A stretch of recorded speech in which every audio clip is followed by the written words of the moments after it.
There, and we're live. Okay, perfect. So this is the Business, Life, and Brotherhood podcast is what we call it. And today we've got Ashley Vance. So Ashley. Hi, Patty. Perfect. So if you want to give folks listening and watching at home 30 seconds, 45 seconds of your whole life summary so they can learn a little bit about who you are, why don't you go ahead and introduce yourself to those folks? Yeah, so I'm Ashley Vance. I'm born and raised from Kent, Washington, currently live back in Kent, Washington. I went to school, all the way through down here, ended up in Bellingham, Washington, where I met this awesome guy, Justin Gazbat, while we were both going to school at Western Washington University.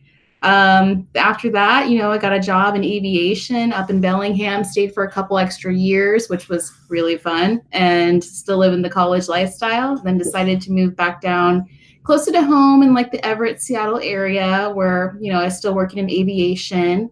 After that, decided to move on into more of a philanthropy kind of organization that's more of a nonprofit style. Still doing the same stuff in project management.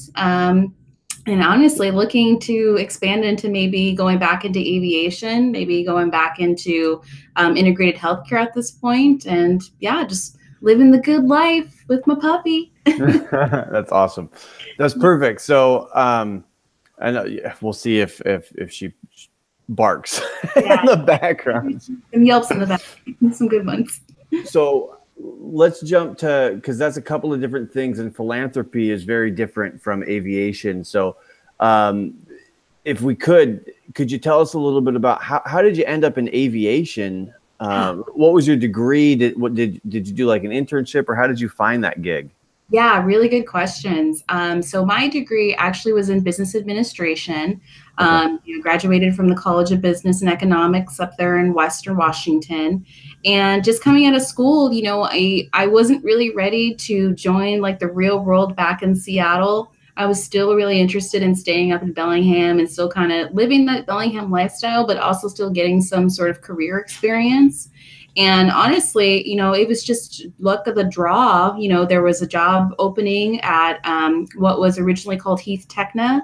They're now called Zodiac Aerospace up in Bellingham. I believe they're still up there. They had a job opening for a process specialist. I had a little bit of background in that from my medical administrator position that I had during college, where I was a receptionist and also helping with some billing and coding and process improvement. So it was really an entry-level position. They were looking for a business process specialist and maybe somebody who could take over some account management. I ended up getting the job and got to stay an extra couple years. And then that segued me into another position within that company where I ended up becoming an associate project manager, which is a assistant really to the project and program managers within the project management office there. So that's where I really started out, and that's where my foundation started within project management. And then after that, I looked for other jobs that came up in Snohomish County. There's a lot of aviation suppliers up in Snohomish County. Yep. And I just decided to get on with them too as an associate project manager. Ended up getting some more experience behind my belt, and then also some certifications with a project management professional cert, and became a project manager a couple years back, and now run my own projects and my own programs. Yeah, that's awesome. That's super awesome. Yeah, no, and I think one of the more interesting things is that when people get into positions, it's not a clear linear path of, I went to school for this and then I interned and then I stayed. That's more rare than normal. And so I know what an account manager is. I kind of understand what a project manager is. What did you say before? You said that with the entry level was a little bit of account management, but it was something else too.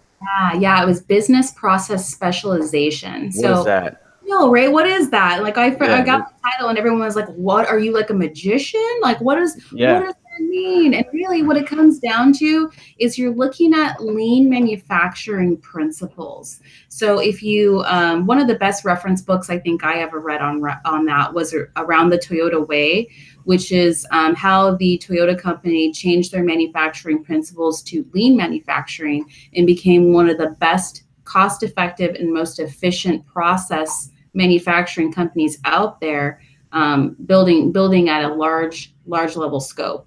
So really what it comes down to is you look at an as-is process and you say, okay, these are the steps that get you from point A to point B. Well, within those steps, is there some sort of waste happening, that being transportation, that being too much material, too much time? Is someone having to move from too many points to make one activity happen? And if so, how can you streamline that process a little bit more to make sure that it is effective and efficient for time, cost, and quality? That's really what you're looking for. So that's what I help and do. Okay, that's awesome. It kind of sounds like the in-house, the manufacturing side. I mean, supply chain management is getting the finished product or the parts into the plant. It sounds like what you focused on was making things simpler in the plant. Am I hearing you right, or am I way off? A good example, like there's manufacturing equipment out there that needs to be tooled before you can actually like stamp a product out of it.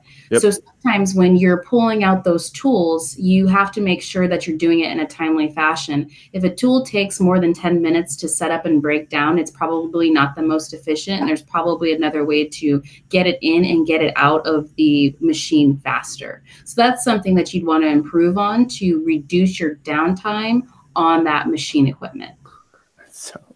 It sounds massive. It just sounds like it just sounds like it's a big deal. It sounds, it's crazy. It can be. And some things are just, and that's entry level, you said.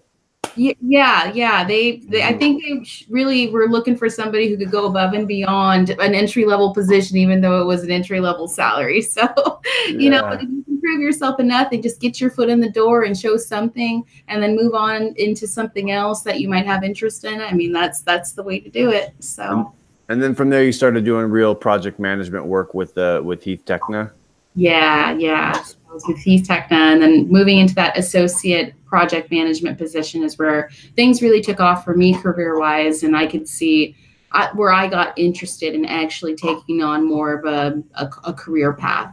Process improvement is always really important, although every position should have that. Every organization, every department should have that. So it's just a piece of it, and project management almost kind of ingratiates everything you see in operations, because you have to have a really good understanding and a really good foundation in how a business operates together in order to make a project happen. So it gives you that 40,000 foot view of the world. So that's what I really did. When you found that job, did you find it was it like a Craigslist posting, or like, I don't know, it was Indeed a thing back then? I don't even remember. I'm trying to remember. I think Indeed was around. I think most people were still using Monster, though. Boy, I'm starting to date myself, huh? Yeah. Wow. So for these business process specialist account management position coming right out of college, it was entry level. I was really on job boards. I was just looking around and trying to find, something that I could start a career in, especially in Bellingham, Washington. That's kind of difficult if you're looking for a professional career. And I mean, it's more of a kitschy kind of place to be. So the corporate jobs are a little bit harder to come by, but when you can, you definitely have to jump on them. Really, it was just the job boards. I really did come in with a little bit more experience too. I did have some internships I did my last summer of school. I was over in Germany for about 6 months doing internships. So that was fun. There was some automotive internships, and then I was also with I guess they would be the German equivalent of VRBO or HomeAway. Yeah, really? That's what they were kind of going for at the time. I'm actually not even too sure if they're still around, but they were the German equivalent of it. Yeah. Interesting. Yeah. Well, that's super rad. So you had some internships that you were able to get under your belt. And was that from like the business school that those opportunities came up for you? Well, one of them was when I did with the VRBO company over there. That was actually through I think it was the internship programming office at Western, which I really yeah, I would recommend definitely taking a look at what they have available, because they really do stock their programs with quite a bit of internships, not only just domestic but also overseas, and can also, I think, write some really good letters of recommendation in case you do find like another internship that maybe it's not a part of their program but can get you into too. So that's also a really good avenue for internships. The other one was actually with my my aunt's husband, who lives over there in Germany. So there was a little bit of a family hookup there in getting my internships. No, that's awesome. I mean, that's why, you know, that's one of the reasons I asked a question, right? Is because is it referral from a friend or a family member? Is it networking, industry friends? Was it a job board? Did you just hustle and like apply, you know? Because I always am curious about how do people get into the thing that they're doing? Like, was it intentional or was it on accident? Is that accident a good accident or a bad accident? Like, it's so true. And so it was a little bit of luck, a little bit of obvious help, you know, not only from, you know, family members and friends, but also from the program's office over at the College of Business too. So it's a combination of both, I think, gets people a long way. Yeah, 100%. And then, so when you left Heath Techna, did you end up down in Everett doing aeronautics? Or what was your next jump? So the next jump, so I was actually recruited out of Zodiac Heath Techna up in Bellingham.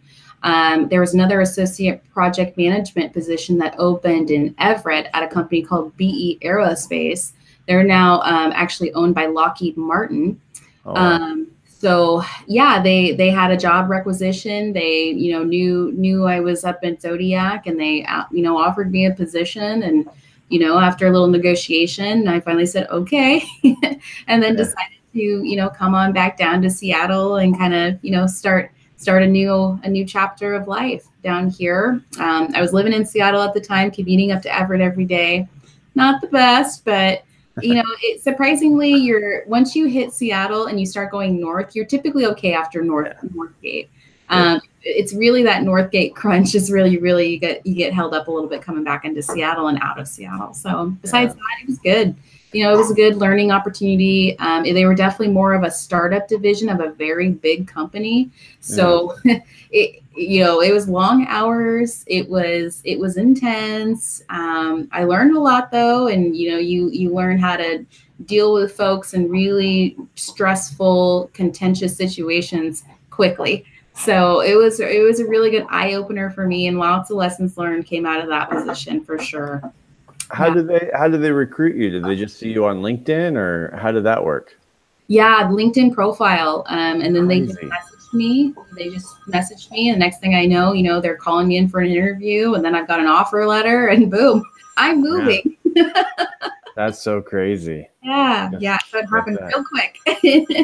Yeah. But that's you know, I've heard from a lot of people that LinkedIn is pretty powerful, and people do reach out and people do connect, and I fumble about on it and I don't really get it, but you know, it works. It works for, you know, as a job board, it works for that too. And then just, you know, always having a kind of, it's like a Facebook of resumes, right? Just to have it out there and ready to go in case anybody wants to get a hold of you and give you a call. So How long were you in Everett? Was that the last place that you worked for before you got into where you're at now, or? It was. So like I said, the hours were long. It was really strenuous, and you can only keep up with that kind of lifestyle for so long before you kind of get a little burnt out.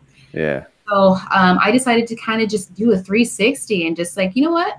Let's try something else. Let's try to keep the project management principles and foundations, but let's apply it to a different industry. And that's how I ended up at PHS. We call it PHS because the full name doesn't make sense anymore for the business and what we do. When we say the full name, sometimes it starts sounding like a staffing agency, and that is not what we are.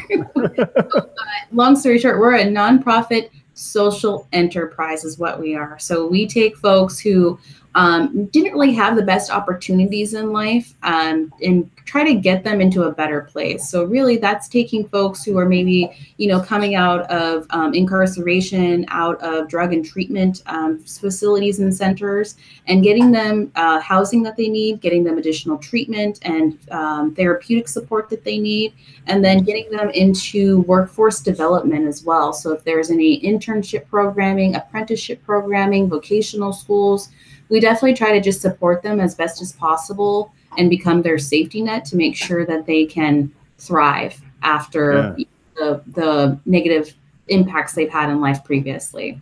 So that's really awesome. What we do. And I actually work in our infrastructure group, our PMO office. And so, it's kind of sad because I'm on the back end, I don't ever get to interface with our end clients at all. I'm doing system implementations. Like we just rolled out a new ERP system in our manufacturing facility. And then we're also working on a new EHR system, which is a healthcare records application that we're going to be deploying inside of our treatment and services group. So we're a mixed bag. We're a mixed bag of what we do. And how we do this is, so I just said manufacturing and enterprises. Like, what's that, right? Yeah. So we actually have contracts that we, so let's start over. So we have a manufacturing facility, and in this manufacturing facility, we actually train our clients who are going through our system, who are coming out of treatment, who are coming out of incarceration. They go through our apprenticeship programs, and in those apprenticeship programs, we have contracts with, we do apparel, we do aerospace parts. Any manufacturing experience that we get contracts for, and that's how we actually bring in revenue to support our program. So that's what makes us a social enterprise. We fund ourselves as well as additional grant money that comes in to support our treatment services and workforce development programs to keep people coming through the door, getting experience, getting the resources they need to be successful in life. So then basically those folks that come in, they build a resume, they build experience, and then do you eventually place them with other companies, or is that something that they do on their own accord after so much time? Yeah, so some of them actually move on to different apprenticeships. Some of them go to different vocational schools after they prove they've already been through an apprenticeship program. They might go into plumbing, they might go into electricianal work. Some of them actually go into professional services too. So we have a really great success story with one of the ladies I work with. Her name's Sherry, and she actually came through our programs, and she is now one of our executive and administrative assistants. And she reports to the CEO and COO, and she's been doing that for probably about 10 or 15 years now, and she's really amazing at her job. Yeah, that's fantastic. Yeah, so it's really nice to hear these success stories and just helping people build better lives for themselves and show them that there's a different way, there's a different path in life, and here's how you can be successful. Yeah. And it's super hard for programs, any kind of social program. My mom, she used to be an advocate for victims of domestic violence, and she ran a safe house, and it was really hard for funding, and it was really hard for, you always had to go to the county and explain, because nobody understood the impact of how victims' lives were so dramatically changed because of their experience. And so it was always a fight to get money to fund the project and stuff like that. And so it's interesting to see something that has an enterprise element, right? Where you can, not necessarily be self-sustaining, but at least create some kind of income for yourself, for the company, right? To keep growing and doing what it does. It's pretty impressive. Yeah. And this company's been around for like 50 plus years at this point in this area. It's just kind of amazing to me that more people don't know about what they do, but they're here and they're sticking around, and it's really cool to watch the company grow. And we take on new business lines up at our manufacturing facility all the time, and how that money trickles back into the business to help support the program. So it's really, really cool. It's cool to be a part of it as well. And the work I get to do is actually really technically challenging, since we're rolling out these big system implementations. An ERP system is huge. I mean, that's your entire manufacturing process in one software package. It's huge. It's all your job costing. I mean, it's a lot. And then the ERP is going to be interesting too. That's your healthcare records, because that's how you bill for your medical claims. Yeah. And we deal with insurance as well, with a lot of folks who are coming from DSHS, Molina Healthcare, especially with Affordable Healthcare Act. So yeah, it's really interesting now learning about the healthcare and treatment side. I bet it's so many facets, so many different things. And I feel like when you were explaining what the company does, I feel like I'm like, did I just hear a story about this on NPR? Like, I feel like, yeah. And you guys, you said you've been around for 50 years. Where's their headquarters? Where do you guys mostly operate out of? Yeah, so we're in Sodo, South Park area. Yeah, okay. So we're a little bit farther south. Honestly, it's the weirdest little area. I remember the first time I went for a job interview, I got lost, and someone had to, I had to call somebody, and they had to come get me. It's a weird little mixed mash area. If you're on the 99 bridge and you take the loop to East Marginal Way, then you're close to where we're at. Yeah. So, South Park is kind of a crazy little neighborhood. It's like tucked away and on the like, where does the Duwamish is, where did I get, now I'm here? Now wait, what happened? Yeah, you have to get over the Duwamish, and then you're on this like little peninsula kind of thing. Yeah, it's super crazy. Like a little island on its own. It's interesting. Yeah, it's an interesting little area. So they've been there for 50 plus years, and we're still making it work. That's awesome. That's so awesome. Yeah. And so how long have you been with them now? Oh, so September was my 3rd year already. Yeah. Nice. That's awesome. Years. Yeah. So and do you feel like they're kind of, I wouldn't want to call it a movement, but kind of their vision and what they do, does that feel like, it sounds like you really enjoy it. So I'm wondering if it's just a different, like their values and what they're trying to accomplish is helps you put in longer hours and helps you like, yeah, I want to figure this thing out. What we do is really cool versus, working at just some aerospace, You're absolutely right. Cause like, that's one of the reasons why I left aviation and aerospace, right? I was like, at the end of the day, I'm like, what are we all doing here? I mean, you know what you're doing here. You're building a plane, you're getting the plane out the door at Boeing, but who did you really impact at the end of the day? Besides, ticketed passengers. Right. This is a lot more impactful. You see the social change that you're doing. You see how you're helping raise people out of poverty and get them into a better place in life. So I think you're right. That's definitely a driver for me in the position I'm in right now, to keep me motivated and to keep me satisfied with the type of work that I'm doing right now. So yeah, it's definitely mission driven, and at the end of the day, you help somebody, even though, like I said, I'm in infrastructure. I'm all the way in the back. No one ever really sees me, but at the end of the day, that you've helped support the people who are on the front line, help supporting those clients. That's so awesome. I've talked to a couple of people who have kind of transitioned into the nonprofit arena. And it's a lot of people, when they think nonprofit, they think some small food bank, or they think some small something that doesn't have a lot of opportunity, or that is really suffers on a financial basis, because it is difficult for those small nonprofits to operate. But there's also big places like that make a huge impact, that like what you're doing, which is awesome. So I think people talk themselves out of nonprofit work because of, where's the opportunity? Well, showing everybody where it is. So that's awesome.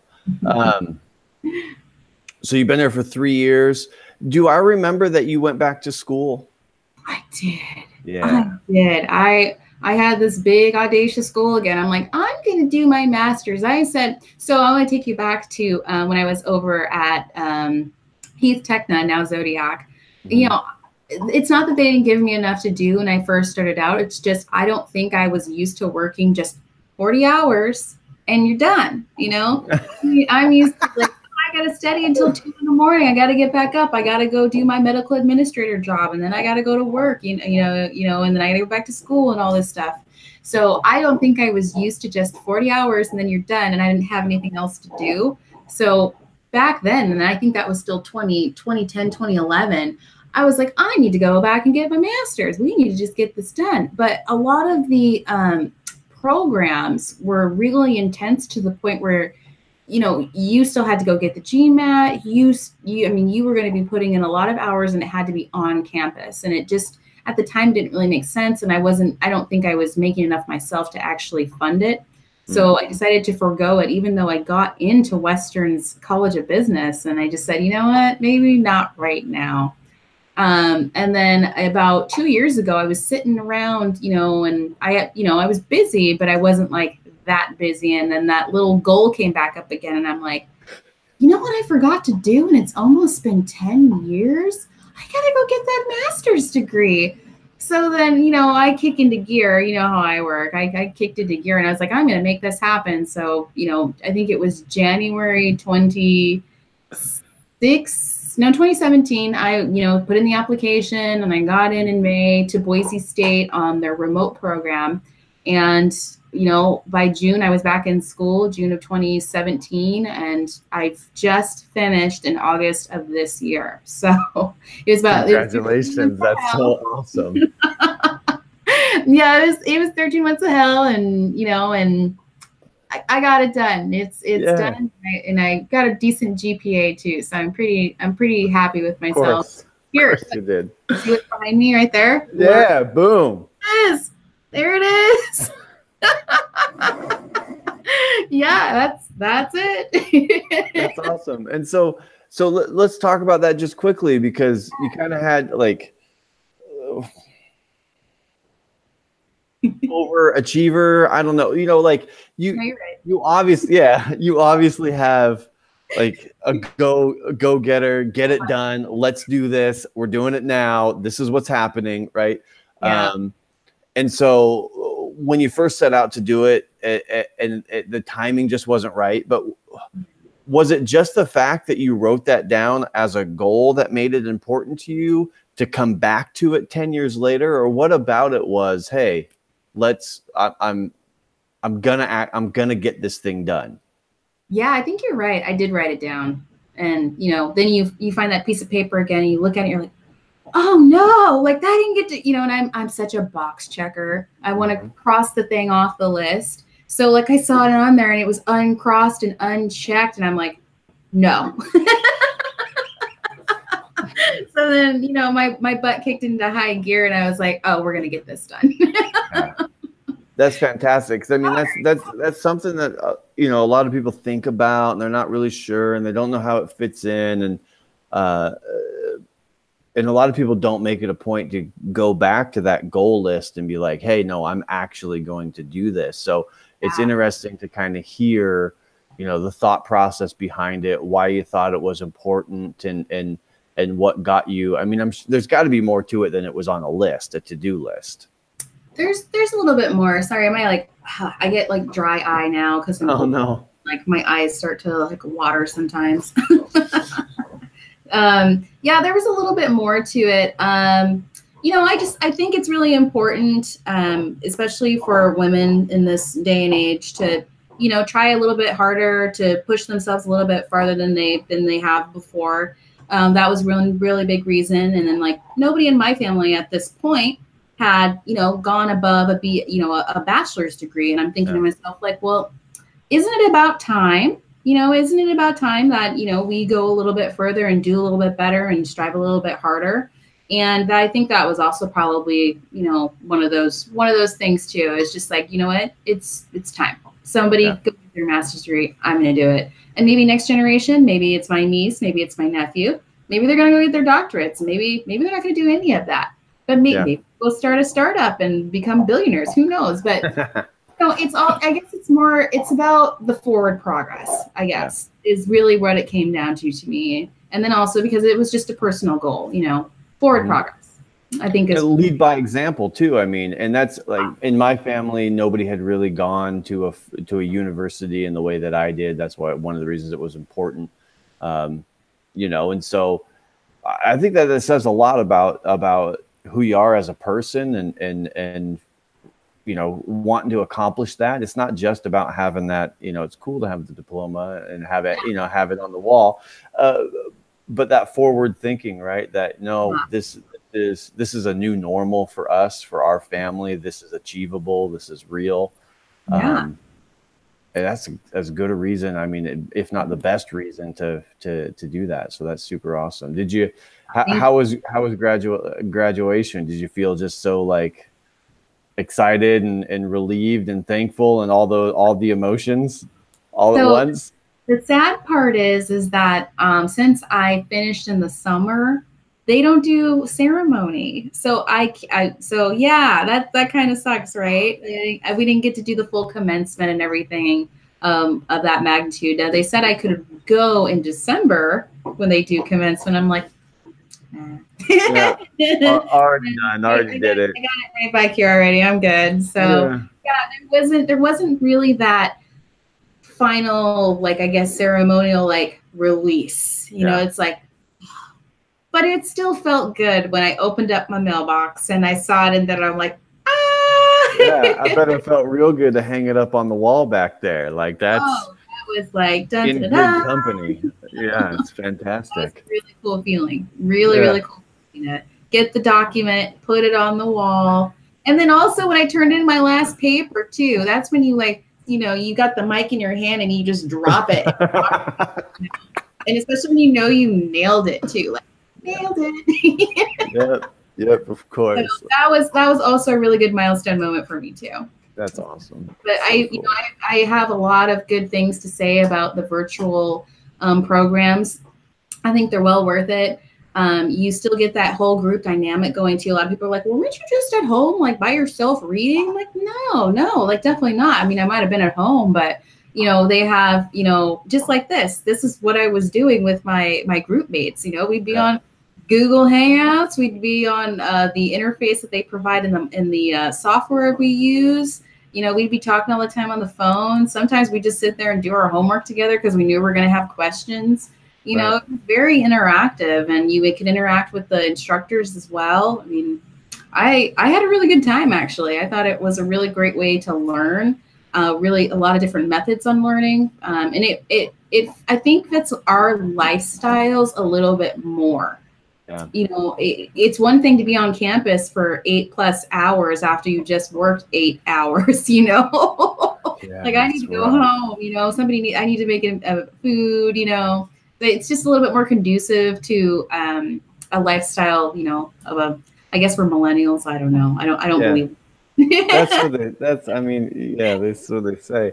But now it's it feels so much more normal. I remember like online classes, and it was like, oh, you could do online classes and back in like 2000, 99, 2000, 2005, 2006, and it was like literally the worst online experience of your life. It was just like reading a terrible web page that was designed in like the 90s, and it just all text and terrible for your everything. It was just awful.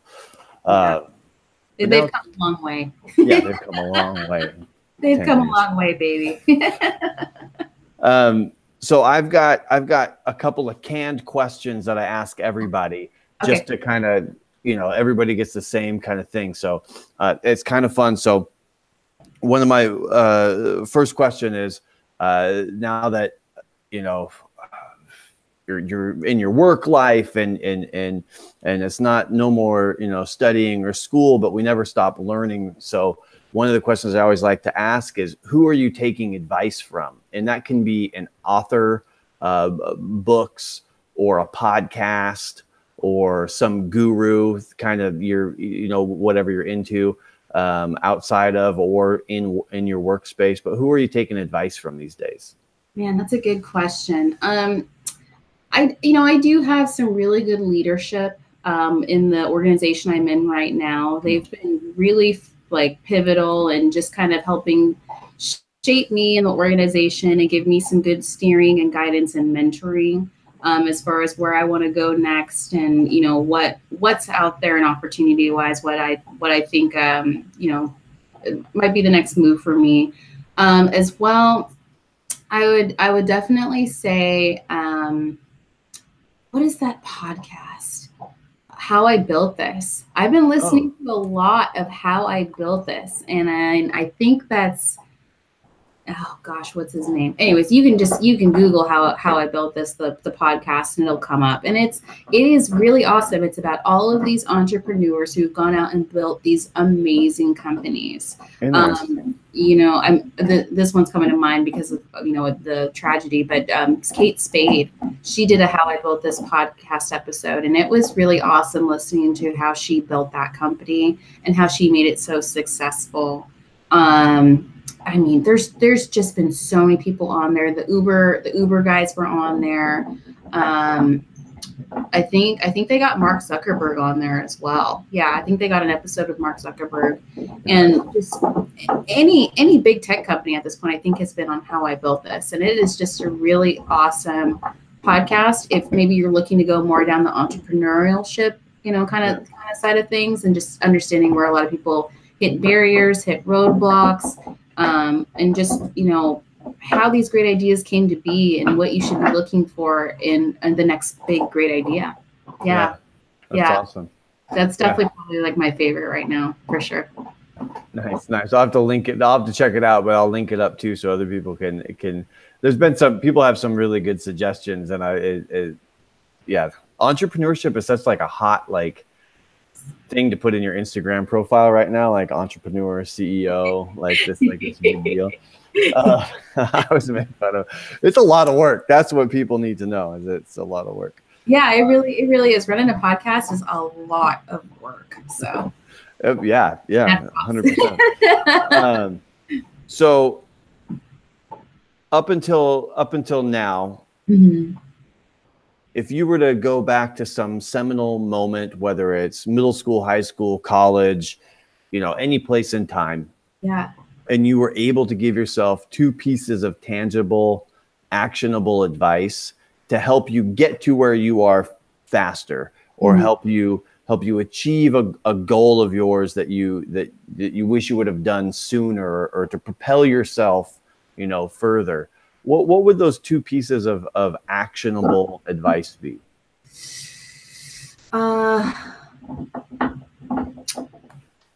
Boy, that's a hard one. Ooh, I got to think about this.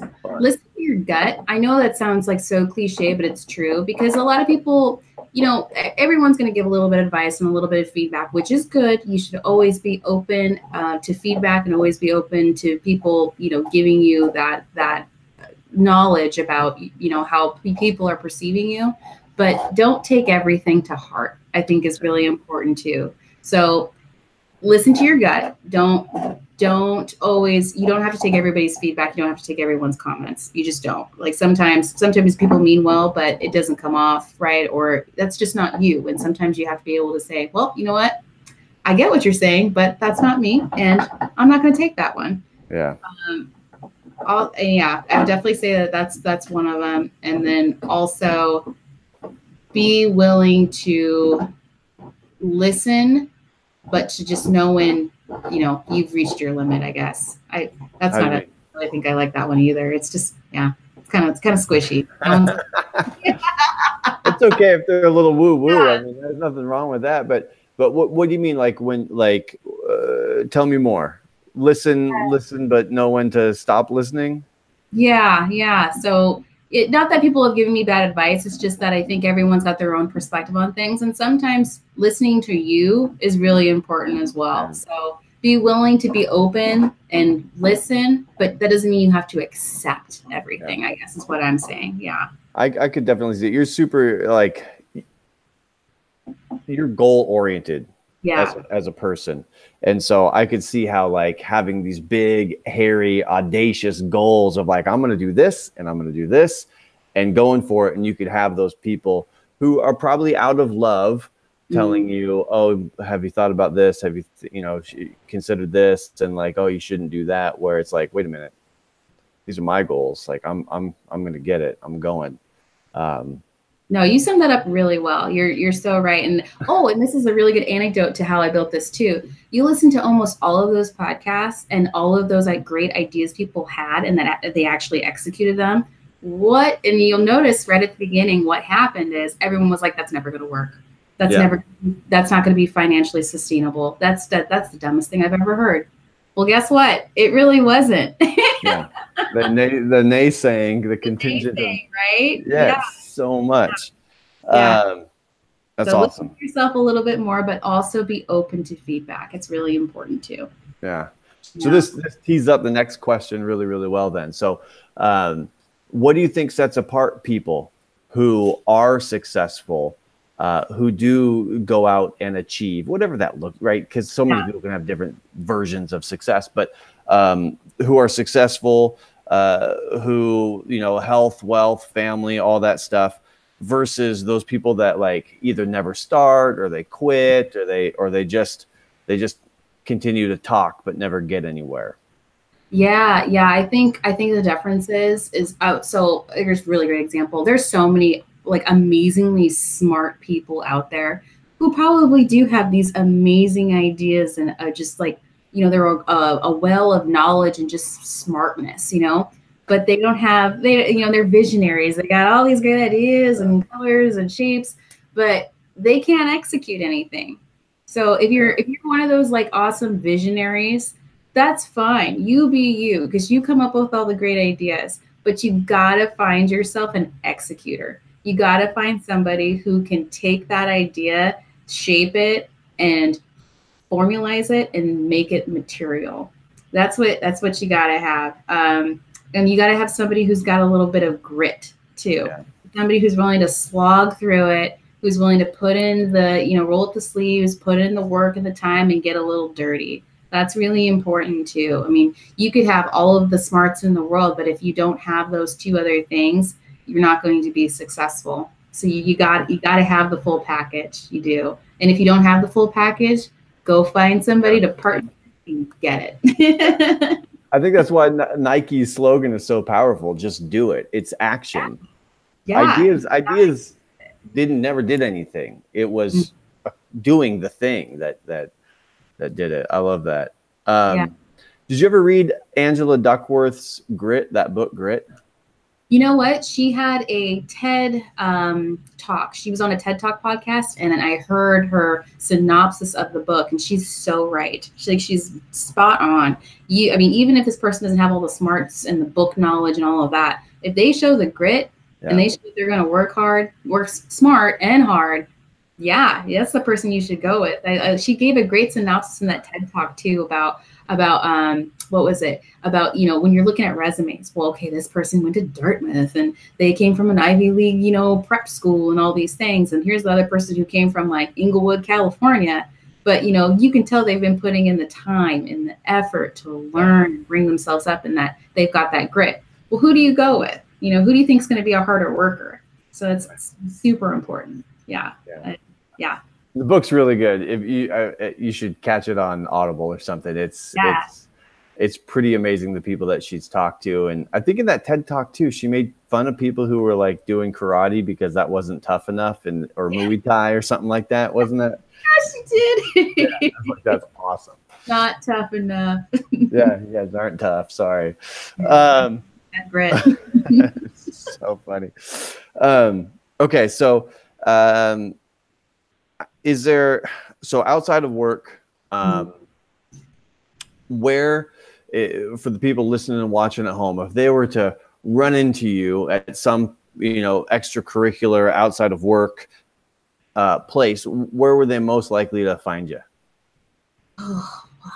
Lifestyle's changed a little bit. So right now, I'd probably still say, well, it's fall time, but, I'm an outdoors girl. I want to be outside. I want to be walking. I want to be running. I want to be hiking. I want to be snowboarding. I want to be outside. I don't really like being inside very much. And when I can get out, I'm a lot happier as a person. So I would definitely say if you're going to run into me, it's probably going to be up in the Cascades, or it's going to be on Stevens or Snoqualmie. or it's going to be in my neighborhood, you know, running laps just because, you know, I need to burn off some energy with my dog. That's perfect. Yeah, we've been hitting up the breweries though now that we have the puppy too. So you might catch me at the breweries that allow the puppies. And most of them do. So plug in Bert Gilman Brewing right now if anybody. I might go there. Fantastic. Is there anything? I know we covered a bunch of stuff, and is there anything like kind of coming into this blind? But is there something that you wanted to cover that we didn't cover, or anything that that we didn't touch on enough, or final thoughts, or anything like that?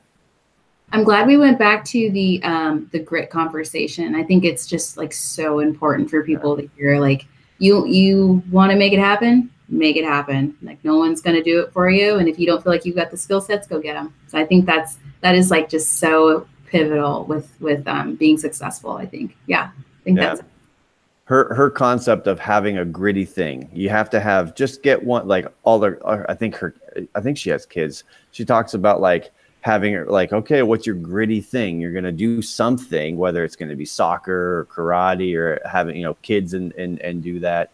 And she does that for herself and her husband, I'm pretty sure. I think it makes a tremendous amount of difference. I think it does too. Yeah. And it puts you out of your comfort zone too, to try something new.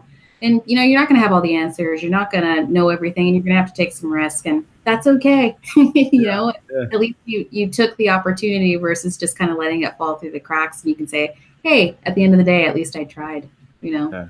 Yeah, it's important. That's awesome. Well, for those folks that are listening and watching at home, maybe you said something that intrigued them, or they had a question, or they just want to say hello. What's the best way for them to touch base with you or reach out and connect? I would definitely say LinkedIn. Probably, I'm on there quite a bit and checking out people's feeds and stuff, and just kind of seeing what's going on in the world, what's going on in job opportunities, just looking around. So if you have any questions or thoughts, or just, you know, feedback, I'm always open to it. Like, message me on LinkedIn. I'd love to hear from people for sure. Perfect. That's awesome. So it works great for the people that use it. So that you use it, then people will be able to find you there. So, so I'll try to link all that up so people can, you know, connect with you. But I super appreciate you making the time to come out and visit with us like this, and spend, you know, after work. I know we try to do this a couple of times to make time to make it happen. So I'm just super thankful that we were able to put it together. Yeah, this was awesome. Like, thank you so much for putting this together. This is like such a cool concept. So I'm happy that we're able to connect, even though, you know, we may not live in the same cities no more. You know, it's hard to get everybody together still. So this is awesome. Good job, Jeff. Super fun. I super appreciate it. I'm going to hit the off button, and I'll talk to you soon. All right. We'll talk to you later, Justin. Good seeing you.